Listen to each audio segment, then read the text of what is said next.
to my channel.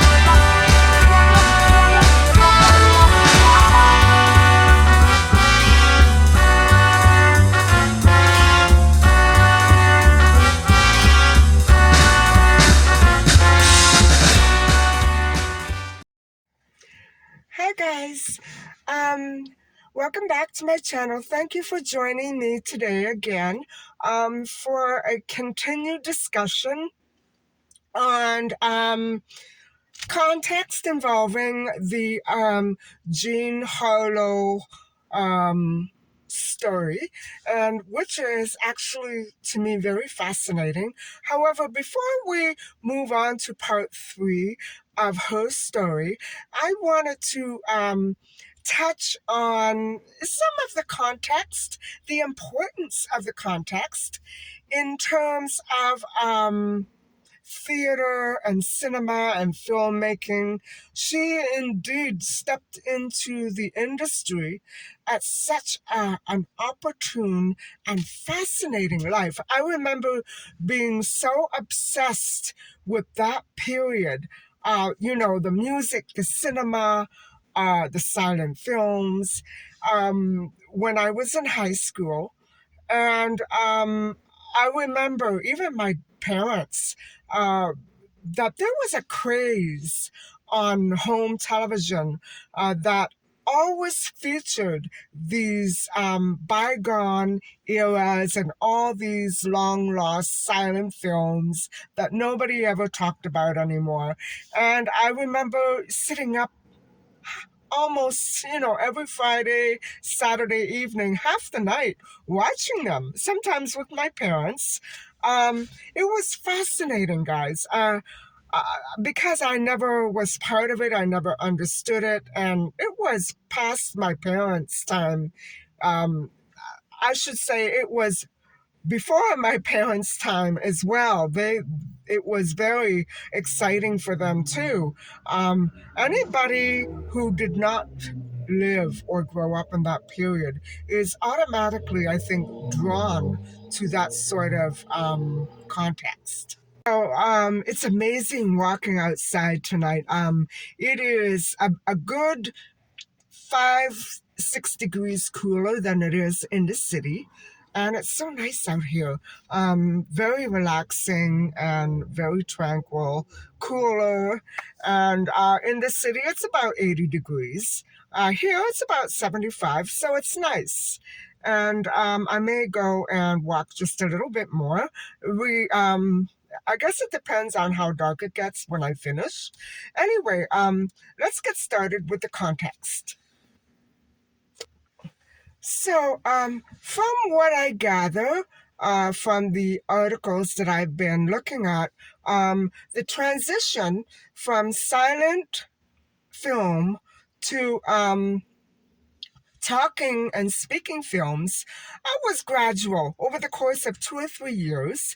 And the transitions began throughout the year of between 1926, which would have been the year before that Jean and Chuck got married, and 1930. And so the shift included major and minor technological developmental processes and adjustments with respect to production and audience expectation. And so many steps were illustrated by 9 early musicals. So they were kind of guiding people through it. 9 early musicals released by Warner Brothers, or the Warner archive collection, um, a burn-on-demand division of Warner Home Video.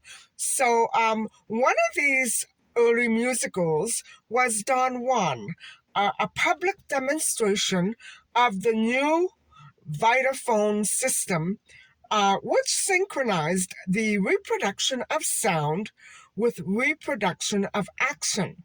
And so that was all very, very new. So, all in all, the changes that began to occur were very restrictive. Um, Although it was greatly improved, the changes brought a lot of restriction in a couple of ways, at least. And so, in one way, it was because the inclusion of synchronized sound altered the landscape of film entirely. Now, cameras, which were noisy, moved into soundproof booths. And so they were robbed of free movement. And so directors could no longer vocally direct actors throughout filming. And that was a big switch. They couldn't make a sound because the mics would pick up and amplify any sound that was made. And that was all very new to them. This transition also brought a lot of change for actors and actresses. And so, you know, uh, in addition to what I just explained, actors' voices didn't necessarily always fit their on-screen personas. And I would imagine that before the talking movies were actually established, that voice training was okay. There was such a thing as voice training, but it wasn't as widely used as it would have been after the silent films went out of fashion. And so many actors and actresses had very, very heavily accented voices and weren't used to speaking in public. And so it led to the demise of silent film stars who were unable to transition properly into talking films. And so Harlow was a natural born talker, huh? She she smooth sailed right into this industry with the perfect voice. And so um, it was sound led to major sales profit increases for studios. And so by 1933, the issues that had arisen were resolved, and a new era of film was actually born.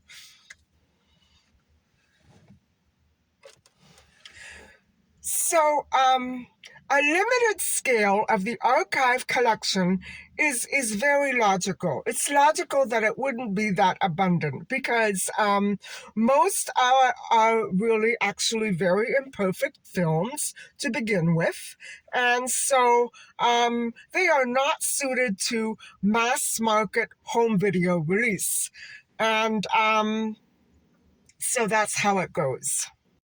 And so some of these older movies were shot in color, two color or Technicolor, and do survive as black and white prints with very fuzzy definition and very low contrast. Others have Technicolor sequences, but are really damaged by dirt and scratches. So all these films do reflect, the ones that did survive, do reflect the limitations of archaic sound recordings. And also the sound seems so thin and far away and hollow. You could tell that sound was still in its infancy back then. You know what I'm saying? And so, okay, so what effect did sound have on film genre? And this is particularly important where Jean Harlow comes into play because, well, comedy stayed, and she was, to me, I think she was a natural born comedian, and she probably had a very good outlook on life. And so it probably helped her through tough times, right? And so, but the transition to sound was carried on the backs of two other new genres.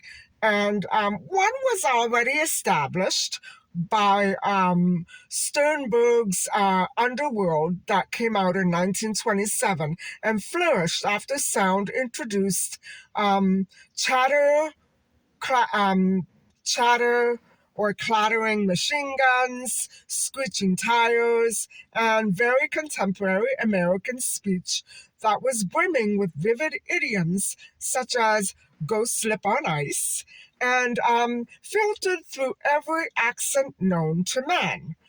The other genre would have been musicals. So, gangster films and musicals were the two genres that bloomed and blossomed and exploded on big screens when talkies first came out. And so, sound indeed gave life to human, um, uh, it humanized, it humanized human character. How do I say that properly? It was, besides highlighting deep emotion, film was now also able to focus on thought and speech. So that was a very humanizing and important aspect of sound in film, right? And so now, back then, I shouldn't say now, I should say back then, around 1930, 1929, 1930, studios began to make films simply to get stars and actors and actresses before microphones and see who could survive the transition. So, sound gave a new dimension to screen test. And so, MGM's Hollywood Review of 1929 features contract players like John Gilbert, Norma Shearer, Buster Keaton, Joan Crawford, William Haynes. They were all great. All singing, dancing, and performing comedy acts. So Warner Brothers' show of shows pits the silent stars such as John Barrymore Jr. and Rin Tin Tin against sound stars such as Sally Ellers or Chester Morris. And so other types or strains of early musicals were Broadway shows and backstage musicals. So Broadway shows had been transplanted to Hollywood sound stages and backlots, like the Warner Archive Collection, which features a 1929's Rio Rita, a Ziegfeld hit. And Warner Brothers actually persuaded the musical actress Charlotte Greenwood to recreate her 1916 Broadway hit, So Long, Letty. That was done in 1929. It was redone for Vitaphone. Now, Vitaphone was the new system. And so with a startling, it kept that startling and shocking wife swapping plot or theme, which for the following decades would have been banned. Now, this was before the production code of what kind of content. You know how YouTube bans or is supposed to ban certain types of subject matter. Well, that production code had not been devised yet. It was in its infancy. And so everybody had this kind of freedom of creativity. So actually, the production code was 5 years from then. And so the backstage musical genre was in fact inspired by jazz singers and the movie entitled Jazz Singers and Singing Fool. And so, guys, it's so trafficy here. I feel like I'm in the middle of a parade. It's very distracting, and so I'm gonna go and park somewhere else.